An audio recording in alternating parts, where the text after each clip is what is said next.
প্রিয় বন্ধু, রমজান সামনে, আল্লাহ কোরআন নাজিল করেছেন, কোন এক রাত্রে নাজিল করছেন, অথচ অনন্তকালের জন্য ওই এক রাত যতবারই ফিরে আসে ততবারই দাম। কোন এক বছরে না রমজানে নাজিল হয়েছে, বুঝেন নাই কথাটা? প্রত্যেক বছরই কি রমজানে কোরআন নাজিল হয়? কিন্তু ওই কোন এক মাসে নাজিল হয়েছে, সেই 610 খ্রিস্টাব্দে নবী সাল্লাল্লাহু আলাইহি সাল্লামের বয়স যখন 40 তখন। কিন্তু এরপরে তো 1450 বছর চলে গেছে। 1450 বছর ধরে যতবার রমজান ফিরে ফিরে আসে ততবার কোরআন রমজানকে দামি বানায়। তাহলে কোরআন যদি রমজানকে দামি বানায়, কোরআন যদি শবে কদরকে দামি বানায়, কোরআন যদি হাফেজে কোরআনকে দামি বানায়, কোরআন তোমারও দামি বানাবে, রমজান তোমাকেও দামি বানাবে। তুমি কদর করো, তুমি কদর করো ভাইয়া। রমজানে ঘুরে দাঁড়াও, রমজানে পরিবর্তনের ফিকির করো। আমার বাপ, আমার ভাই, আমার ছেলেরা, নিজেদেরকে রহম করো, রমজান সুন্দর করো, রমজানে গুনাহ ছেড়ে দাও, রমজানে আল্লাহর ইবাদতে লাগাও। 20 রাকাত তারাবি পূর্ণ পড়ো, প্রতিদিন রোজা ঠিক মতো রাখো, বরকত হবে। 5 ওয়াক্ত নামাজ জামাতে পড়ো ভাইয়া। কেন নষ্ট হইলা? খেয়ে তোমারে মূল্যায়ন করে। তোমার এই চুল, তোমার এই প্যান্ট কোন ছাগলে দেখে? তুমি এই সমাজের কোনো ভদ্রলোক, এই সমাজের মান্যগণ্য কোনো মানুষ, দিল দরদি, দিন দরদি কোনো মানুষ তোমার করে দেখে? কেউ কোনোদিন তোমারে ডাকছে কোনোদিন যে বাবা তোমার এই অসাধারণ চুলের জন্য তোমারে ধন্যবাদ? হ্যাঁ, তো তাহলে সে সামান্যতম, আমরা তো মনে করেন একটু অনুভব করি, কথার কথায় অহংকারের জন্য বুঝাইতেছি না, যেন আমি এটা অনুভব করি আমরা যে অনেক মানুষ আমগরে মহব্বত করে, মুসাফা করে, হ্যাঁ, মাহফিলের জন্য বলে, তাহলে বোঝা গেল আমি অনুভব করি যে আমার অনেক মানুষ মহব্বত করে। আমার কথাটা বোঝেন নাই? অনেক মহব্বতের যেই কি পরিমাণ যন্ত্রণা, এগুলো এই নজরুল মোহাম্মদ এগুলো দেখলেই বোঝা যথেষ্ট।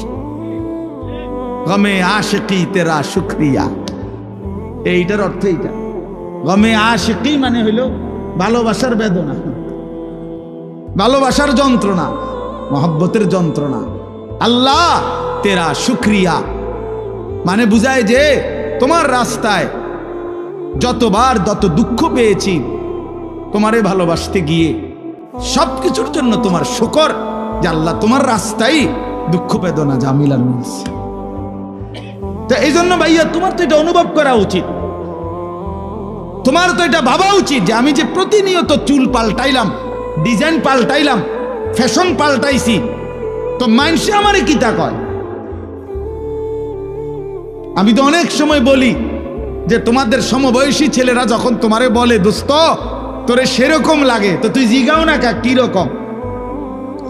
আমিও তো মানছি তোরে সেরকম লাগে, কিন্তু সেটা কেডা? মান হুয়া সে কে? যার মতো তোমারে লাগে নিশ্চিত খবর নিলে দেখবা ফুট্টাখোরের মতো লাগে, গাঞ্জাখোরের মতো লাগে, নেশাখোরের মতো লাগে, জুয়ারির মতো লাগে, হ্যাঁ, লম্পট চরিত্রহীনের মতো লাগে বেটা, ইমানদারের মতো লাগে না, জুনায়েদ বাগদাদির মতো লাগে না, বাইজিদ বুস্তামির মতো লাগে না, কোনো আল্লাহওয়ালার মতো লাগে না বেটা, কোনো হারামখোরের মতো মনে হয়, কোনো বাবাখোর ডাইলখোর ছাড়া, নেশাখোর ইয়াবাখোর ছাড়া অন্যদের মতো লাগে না বেটা। নামাজি এমন হয় না, চরিত্রবান এমন হয় না, ভালো মানুষ এমন হয় না। এজন্য ঘুরে দাঁড়াও। শাহরু রমাদান আল্লাযী উনজিলা ফীহিল কুরআন হুদাল লিন-নাসি ওয়া বায়্যিনাতিম মিনাল হুদা ওয়াল ফুরকান। আল্লাহ বলছে, বান্দা, এই আজিমুশ শান কোরআন আমি দিয়েছি, এই কোরআন গোটা বিশ্ব মানবতার হেদায়েত, এবং হেদায়েতের কথাগুলো বায়্যিনাতিম মিনাল হুদা, একটা শব্দ, একটা ব্যাখ্যা, একটা বিষয়ের মধ্যে কোনো অস্পষ্টতা, অগোছালো, অবুঝ কিছু নাই, সব স্পষ্ট। তুমি শুধু শুনো, 100 তুমি বুঝবা, তোমারে আলো দেখাবে। ওয়াল ফুরকান, এবং কোরআনই একমাত্র হচ্ছে সত্য মিথ্যা, ন্যায় অন্যায়, হালাল হারাম, জায়েজ না জায়েজ, ভালো মন্দের মধ্যে পার্থক্য করে। তুমি ভালো মন্দ চিনবা না যদি কোরআন না চিনো। তুমি সত্য মিথ্যা বুঝবা না যদি কোরআন না চেনো। হালাল হারাম, জায়েজ না জায়েজ, উচিত অনুচিত, ন্যায় অন্যায় বুঝবা না। বাংলা বই দিয়ে হবে না, অঙ্ক ইংরেজি পদার্থ জীববিজ্ঞান বই দিয়ে হবে না, কোরআন লাগবে। কোরআন চ্যালেঞ্জ করলাম নাই তো আমি, বাংলা অঙ্ক ইংরেজি পদার্থ ইতান আমি পড়ছি, আপনি আমার লোক কইয়েন কথা পেন। সত্য মিথ্যার পার্থক্যকারী বই কোরআন, কোরআন বাংলা না, অঙ্ক নয়। এগুলো নির্ধারিত কোনো বিষয়, দুনিয়াবি উপার্জনের জন্য কোনো বিষয় শিখায়। পদার্থ পদার্থই বুঝায়, জীববিজ্ঞান জীবের বিষয়ে বুঝায়, রসায়ন বিজ্ঞান রসায়নের বিষয়ে বুঝায়, ডাক্তারি ডাক্তারি বিষয়ে বুঝায়, ইঞ্জিনিয়ারিং ইঞ্জিনিয়ারিং বুঝায়। কিন্তু সত্য মিথ্যা, ন্যায় অন্যায়, আলো অন্ধকার, হালাল হারাম, উচিত অনুচিত, ভালো মন্দ বুঝায় শুধুই আল্লাহর কোরআন। কোরআন বিহীন তুমি আলো পাইবা কেমন? কোরআন বিহীন তুমি সত্যের সন্ধান পাবা কেমনে? অতএব আল্লাহ তাআলা বলছে, বান্দা কোরআন নাজিলের মাস রমজান, ফামান শাহিদা মিনকুমুশ শাহরা ফালিয়াসুমহু। এই শেষ কথা হলো আল্লাহ বলেন, বান্দা অতএব তোমাদের যাদেরই জীবনে রমজান আসে, তোমরা যারা সাবালক রমজান পর্যন্ত পৌঁছবে, ফালিয়াসুমহু, তোমরা রোজা রাখো। ওহ কি মায়া করে আল্লাহ বলছে, এই আমার বান্দা শুনো, রোজা রাখো, রোজা ফালিয়াসুমহু। আল্লাহ যেন বলে, এই হায়াত যদি পাও, রমজান পর্যন্ত যদি পৌঁছো, রমজানের চাঁদ যদি দেখো না বান্দা, রোজা রাখ। যদি বলি মাওলা রোজা রাখলে কি দিবেন পুরস্কার, আল্লাহ বলেন, আমি না এক মাসেই তোমার মুত্তাকি বানাই দেব, লাআল্লাকুম তাত্তাকুন। এক মাসে মুত্তাকি। যদি বলি মাওলা মুত্তাকি হলে কি হবে, আল্লাহ বলেন, জান্নাত তো বানাইছি আমি মুত্তাকির জন্য, উইদ্দাত লিল মুত্তাকিন, জান্নাত বানানোই হয়েছে মুত্তাকিদের জন্য। ইন্নাল মুত্তাকিনা ফি জান্নাতিন ওয়া উয়ুন, ইন্নাল মুত্তাকিনা ফি যিলালিন ওয়া উয়ুন। আল্লাহ বলেন, আমার মুত্তাকি বান্দারা জান্নাতেই বসবাস করবে। খালাস। অতএব বন্ধু, বাপ, নওজোয়ান, শুধু ওয়াজের জন্য যেন ওয়াজ না হয়। শুধুই বললাম আমারে এই মাহফিলওয়ালারা হেরা নাকি দাওয়াত দিতে বহুত পেরেশানি করতে হয়েছে, কেমনে কেমনে জোড়া তালি দিয়া, হ্যাঁ, সেলিম ভাই শেষ পর্যন্ত রাজি করাইছে। আলহামদুলিল্লাহ, সকলেরই ভালোবাসায় আল্লাহ আনাইছে, ঠিক না? আমরা আল্লাহ আমাদের সবাইকে ভালো করেন, আমাদের জীবন সুন্দর করেন, আমাদের আখিরাত সুন্দর করেন। কিশোর নওজোয়ান বন্ধু, আমি তো ধমক দিলাম, একদিন আফসুস করবা যে তোমারে যদি আরো কেউ ধমক দিত। কোরআনুল কারীমের মধ্যে আছে, আল্লাহ তাআলা বলেন, ওয়াদাক্কির ফাইন্নাদ যিকরা তানফাউল মুমিনিন। এই ছেলে, তোমরা কি বুঝছো মিয়া? না দাঁড়ায় আছো কেন? আল্লাহ তাআলা বলেন, আপনি বারবার উপদেশ দিতে থাকেন। যাক্কির শব্দের অর্থ হলো বারবার, অর্থাৎ আপনি আপনার এই কথাগুলো বারবার বলতে থাকেন। ফাইন্নাদ যিকরা তানফাউল মুমিনিন, নিশ্চয়ই প্রত্যেকবার উল্লেখ করলেই, যতবারই বলবেন ততবারই ইমানদারদের উপকার হবে। এই একবার, দুইবার, 10 বার, 50 বার শুনতে শুনতে, বলতে বলতে একসময় বিবেক জাগবে, অনুভূতি আসবে, ফিকির আসবে যে আহারে আমারে বারবার বলতেছে, আমার প্রতি বারবার নারাজ হইতেছে, আমার তো আসলে বদলানো দরকার। তো একটা সময় তখন পরিবর্তন নসিব হয়। এই জন্য এটা খুব জরুরি, এই বারংবার প্রেসার দেওয়া, বারবার বলতে থাকা, বারবার বলতে থাকা। আম্বিয়ায়ে কেরাম, নবীগণ মানুষদেরকে বারবার আল্লাহর দিকে ডাকতেন। 950 বছর এক টানা হযরত নূহ আলাইহিস সালাম একই এলাকার মানুষকে একই অঞ্চলেই আল্লাহর দ্বীনের দাওয়াত দিয়েছে, এক জায়গাতে। আজকে চিটাগাং, কালকে সিলেট, পরশু খুলনা, এমন না, একই অঞ্চলের মানুষকে, মনে করেন একটা নির্ধারিত সীমারেখার ভেতরেই এই মানুষগুলোকেই তিনি 950 বছর বলে গেছে, হতাশ হন নাই, বলেই গেছে।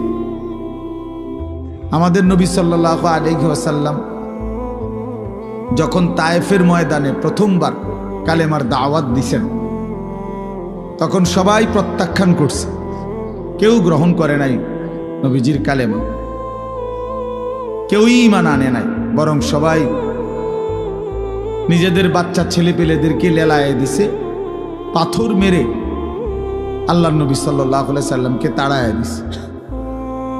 কিন্তু কিছুদিনের ব্যবধানে ঠিক এই তায়েফ থেকেও অসংখ্য অগণিত লোক কালেমা পড়ে মুসলমান হয়েছে।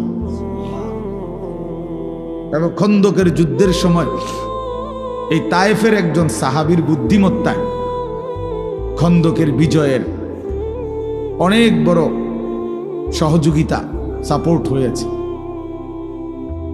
তাইলে নবী সাল্লাল্লাহু আলাইহি সাল্লাম সেদিন জিবরাইল ফেরেশতা এসে বলছিল, ইয়া রাসূলুল্লাহ, আপনি বললে পাহাড়ের ফেরেশতাকে বলে তায়েফবাসীকে 2 পাহাড়ের মাঝখানে ফেলে ধ্বংস করে দেয়, কেন তারা আপনার গা থেকে পবিত্র শরীর মুবারক থেকে রক্ত ঝরাইল? কিন্তু নবী সাল্লাল্লাহু আলাইহি সাল্লাম বলছেন, ইন্নী লাম উবআস লাআনান ওয়ালা গাদিবান, ইন্নামা বুইসতু রাহমাতান। বলছেন জিবরাইল, আমি অভিশাপ দিতে আসি নাই, আমি শুধুই কেবল রাগ করতে আসি নাই, ধ্বংস করতে আসি নাই, আমি এসেছি রহমত হয়ে। রহমত হয়ে আমি যদি আমার উম্মত ধ্বংস করে দেই কথায় কথায়, তাইলে আমি কালেমার দাওয়াত দেব কাকে? কাজেই তিনি বলছেন নবী সাল্লাল্লাহু আলাইহি সাল্লাম, জিবরাইল অপেক্ষা করো, আজ তারা ঈমান আনে নাই, ও চিরেই একদিন তাদের বংশধর, তাদের খানদানের কেউ হয়তো ঈমান আনবে। এই জন্য এই বারবার শুনলে, বারবার বললে, বারবার বলতে থাকলে কলিজার মধ্যে একসময় ধাক্কা লাগে। একটা শক্ত পাথরের উপরেও যদি বারবার বৃষ্টির পানি পড়ে, একই জায়গায় ফোঁটা পড়ে, তো একটা সময় এই পাথরটাও ছিদ্র হয়ে যায়, কিছুটা ছিদ্র হয়ে যায়, ডাইব্বা যায়। এই জন্য বললাম, আল্লাহর কথা মনোযোগ দিয়ে শুনলে ভালো, যেই শুনে তারই বরকত হয়।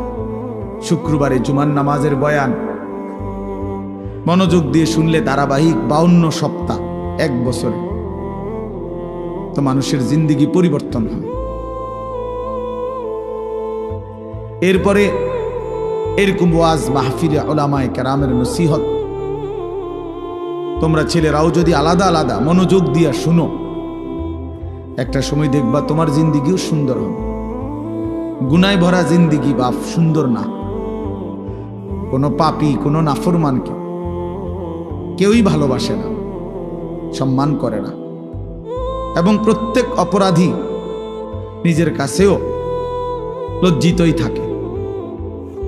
কোনো নষ্ট চরিত্রের লোক ছেলে, সে নিজের কাছেও নিজেকে অপরাধীই ভাবে।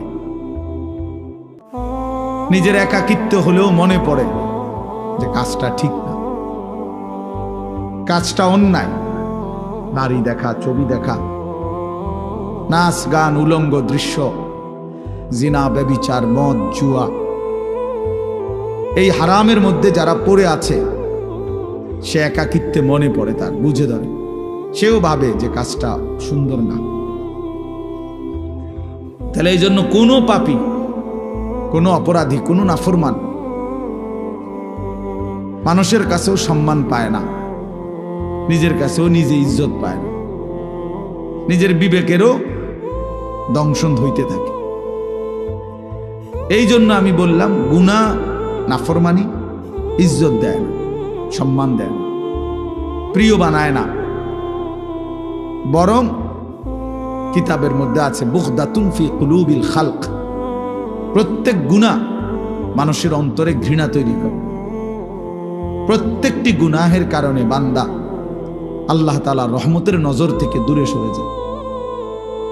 এবং একটা সময় বান্দা আল্লাহ তাআলার লানত অভিশাপের যোগ্য হয়।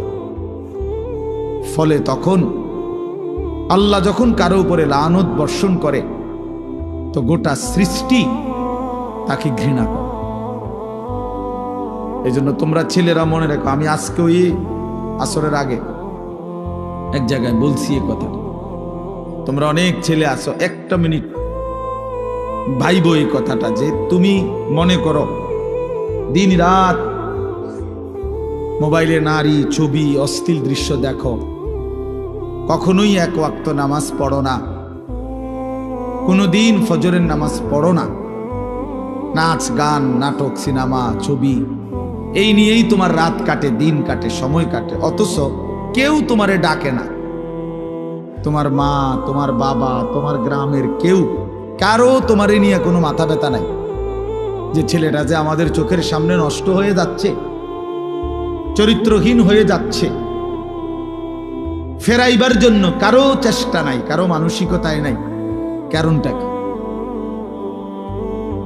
তোমার দিকে কারো নজর নাই কেন?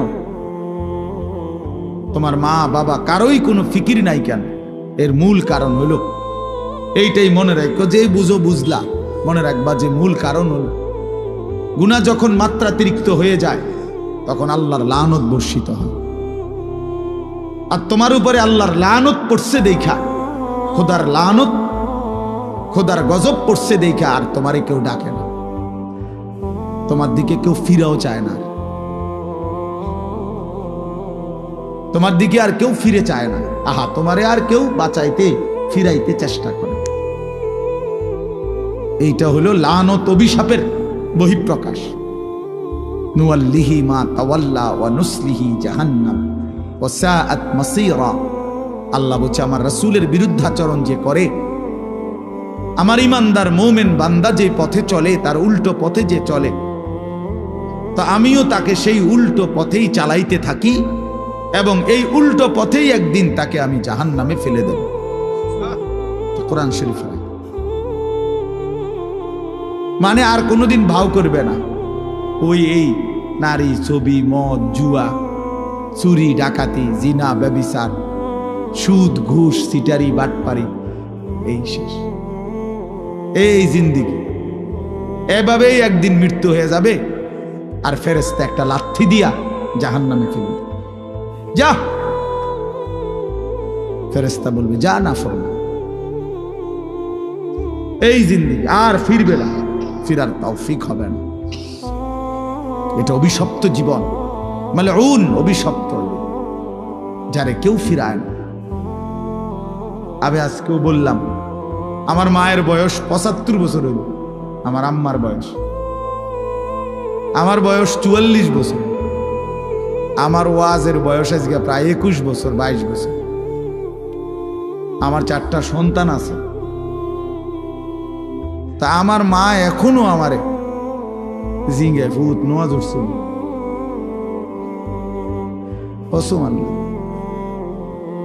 এখনো জিজ্ঞাসা করে ফুত নামাজ উঠছিল, এখনো মা জিগায় ফুত চাইও মানুষের মাহফিলে যাইয়া টাকা পয়সা লইয়া কারোর লগে ঝামেলা করো, এই বয়সেও বলেন। হ্যাঁ, মা তার সন্তানকে এখনো নজর রাখছে। মা বৃদ্ধ হয়ে গেছে, আমারও বয়স কম হয় নাই, আমিও তো সন্তানের বাপ। তো তোমারই কেউ ডাকে না কা? তোমার প্রতিদিন ফজরের নামাজ ছুটে যাচ্ছে, তোমার মাও ডাকে না, বাবাও ডাকে না, কারণ তোমার উপরে খোদার লানত পড়ছে। তোমার 1 মিনিট তোমার কল্পনার মধ্যে নারী ছাড়া, ছবি ছাড়া, মোবাইল ছাড়া তোমার সময় কাটে না। কেউ তোমার ফিরায় না যে বাপ কিরে তুই এটা কি করতেছ, এটা তো ভালো না, এটা তো তোমার জন্য সুফল আনবে না। এই কথাটুকুও তোমার ঘরে বলে না যাদেরকে। কেন বলে না কেউ? তোমার উপরে খোদার লানত, তোমার উপরে আল্লাহর লানত, তুমি অভিশপ্ত। এই জন্য তোমারে আর কেউ ফিরায় না। নাহলে খামখেয়ালি মানুষ কতক্ষণ করে, দুষ্টমি মানুষ কতক্ষণ করে, হাসি ঠাট্টা মজাক আড্ডা কতক্ষণ করে মানুষ? কখনোই কি ফিরবার সময় হয় না? কখনোই কি মনে পড়ে না? এভাবে দিল মরে যায় মানুষের, কোনো দিনই নামাজ পড়বে না। এভাবে মানুষের অন্তর মুসলমানের মরে যায়। আস্তাগফিরুল্লাহ, তো বেঈমানের অন্তর। আল্লাহর নবী সাল্লাল্লাহু আলাইহি সাল্লাম এই জন্য বলছেন, মাসালুল্লাযী ইয়াযকুরু রাব্বাহু ওয়াল্লাযী লা ইয়াযকুরু রাব্বাহু মাসালুল হাইয়্যি ওয়াল মাইয়্যিত। নবীজি বলেন, যে আল্লাহ পাকের স্মরণ করে, জিকির করে, বন্দিগি করে, আর যে করে না, তো আল্লাহর নবী সাল্লাল্লাহু আলাইহি ওয়াসাল্লাম বলেন উভয়ের উদাহরণ হলো মাসালুল হাইয়্যি ওয়াল মাইয়্যিত, জীবিত এবং মৃত ব্যক্তির মতো। একজন জীবিত, আরেকজন মৃত। আল্লাহর গোলামি স্মরণ যার মধ্যে আছে, নবীজি বলছে সে জীবিত।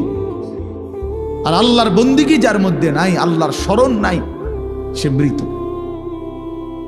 সে মৃত।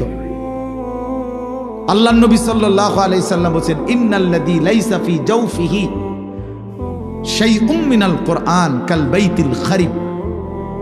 নিশ্চয়ই যার অন্তরের মধ্যে কিছু পরিমাণ কোরআনের জ্ঞান, কোরআন নাই, 10টা সূরাও পারে না, 5টা সূরাও পারে না, আল্লাহর কোরআনের কোনো ফিকিরে তার দিলের মধ্যে নাই, আল্লাহর নবী বলছেন ওই অন্তর হলো কাল বাইতিল খারিব, আলগা বাড়ি, সারা বাড়ির মতো।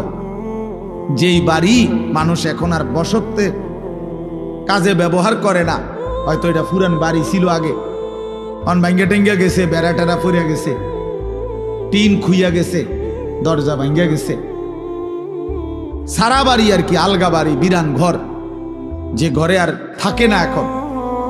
ফলে ওই ঘরে এখন কি থাকে? ওই ঘরে এখন কুত্তা থাকে, বিড়াল থাকে, সাপ থাকে, কেঁচো থাকে, এই সমস্ত প্রাণী থাকে, কুকুর বিড়াল থাকে, সাপ বিচ্ছু থাকে, এগুলো থাকে। আল্লাহর নবী সাল্লাল্লাহু আলাইহি সাল্লাম বলছেন, যে কলিজার ভিতরে আল্লাহর কোরআন নাই, ওই দিলের মধ্যে কুত্তা থাকে, ওই দিলের মধ্যে শূকর থাকে, ওই দিলের মধ্যে বিড়াল থাকে, ওই দিলের মধ্যে সাপ থাকে, বিচ্ছু থাকে, মানুষ থাকে। ওটা সারা বাড়ি, ওটা আলগা বিরান ঘর, ওটা মরুভূমি, ওটা মরিচিকা, ওটা হাহাকার। ফলে আর তার কোনো গন্তব্য নাই, জীবনের কোনো আগামাথা নাই, জিন্দেগির কোনো হিসাব কিতাব নাই। রাত হয় কখন, দিন হয় কখন, কোন নামাজের ওয়াক্ত আসে কখন, যায় কখন। জানোয়ারের আবার এত কিছু দরকার কি? কুত্তা এগুলা দিয়া করবে কি? শুকরে এগুলা দিয়া করবে কি? তাহলে মানুষ রূপী যেই জানোয়ার আল্লাহকেই ভুলে গেছে, হ্যাঁ, এই জানোয়ারের রাত কি আর দিন? এই জানোয়ারের শুক্রবার কি আর শনিবার কি? এই হাইওয়ানের আবার জীবন কি? সারাক্ষণ একই রকম, সব দিন বরাবর, সব মাস বরাবর। আমরা হিসাব করি আলহামদুলিল্লাহ। আমার বয়ান এখানে, আমরা হিসাব করি, মাহফিল দেরি হোক, কিন্তু ঠিকই আমরা মাগরিবের নামাজ মসজিদে কংসনগর জামাতের সাথেই পড়ছি, তারপরে আসছি। অর্থাৎ হিসাব মিলাতে হবে জিন্দিগি, আমার জিন্দিগির আমার টার্গেট থাকতে হবে যে হাজার ব্যস্ত আমি, লক্ষ কোটি ব্যস্ততা হোক, কিন্তু আমি নামাজ ছুটবে কেমনে? আমি এটা কোনো যুক্তি হইতে পারে না। মুসলমানের নামাজ ছুটে কেমনে? নামাজবিহীন মুসলমান থাকে কেমনে? তার পরিচয় মুসলমান কিভাবে হয় ভাইয়া? ফারকুমা বাইনানা ওয়া বাইনাল কুফরি আস-সালাহ। নবীজি বলছে আমাদের মাঝে আর বেঈমান কাফেরের মাঝে পার্থক্য নামাজ। আল্লাহর নবী সাল্লাল্লাহু আলাইহি ওয়াসাল্লাম বলেন, মান তারাকা সালাতাম মুতাআম্মিদান ফাকাদ কাফারা। যে ইচ্ছে করে নামাজ ছেড়ে দিল, সে যেন বেঈমান হয়ে গেল। ফাকাদ কাফারা, সে কুফরি করল। স্পষ্ট হাদিস। আল্লাহর নবী সাল্লাল্লাহু আলাইহি ওয়াসাল্লাম বলেন, আস-সালাতু ইমাদুদ্দিন, নামাজ হচ্ছে দ্বীনের খুঁটি। মান আকামাহা ফাকাদ আকামাদ-দ্বীন, যে নামাজ জারি রাখলো সে যেন তার পুরা দ্বীন চালু রাখলো। ওমান হাদামাহা ফাকাদ হাদামাদ-দ্বীন, যে নামাজ নষ্ট করে দিল সে তার পুরা দ্বীন নষ্ট করে দিল। আল্লাহ কোরআনে বলছে, ইন্নাস সালাতা তানহা আনিল ফাহশাই ওয়াল মুনকার, নিশ্চয়ই একমাত্র নামাজ যাবতীয় অশ্লীলতা, অসভ্যতা, বেহায়াপনা, অপরাধ থেকে বিরত রাখে। এজন্য সাফ কথা বেটা, কোন বেনামাজি ভদ্র হইতে পারে না। বেনামাজি মানেই অসভ্য বেটা, বেনামাজি মানেই কুত্তার জিন্দেগি, কুত্তার জিন্দেগি মানে। হ্যাঁ, জোরে বল বেটা, তোরা যারা নামাজ পড়স না, লজ্জা থাকলে বলিস। আর বেহায়া যদি হাসো বেনামাজি হবার পরেও, তো মনে রাখো তোর ব্রেনের সমস্যা, তোর মাথার তার সিরা, তুই পাগল মাতাল, মানুষও না জানোয়ারও না, তোর কোনো অনুভূতি নাই বেটা, বিবেকে নাই বেটা, তুই জানোস না তোরে বানাইছে কে বেটা, তুই পাগল না ছাগল এটাও জানোস না। কিসের মা কিসের বাপ? বেনামাজির কি মা কি তা বাপ? বেনামাজির কিসের আল্লাহ কিসের রাসূল? কিচ্ছু নাই, হেতেই হেতে। তার আমার মা কিভাবে হবে? সে তার মা তো মুসলমান, তার বাবা তো মুসলমান, সে তো তার বাবাকে চিনে না, সে তো তার মায়ের ইজ্জত বোঝে না। অতএব বেনামাজি অনেকটা বেওয়ারিশের মতো, লাওয়ারিশ। এই জন্য বন্ধু মনে রাখো, নিজের হিসাব মিলানো, নিজেকে বুঝা, নিজেকে চিনা অনেক বড় সম্পদ, অনেক বড় নিয়ামত। এজন্য হাসি দিয়ে উড়াই দিও না। এক হুজুর সুন্দর বলছে, শুধু এটাই ভেবো না যে হুজুর ভালোই বলছে। না ভাইয়া, তুমি ভাবো তোমার জিন্দেগি এত অধপতন কেন?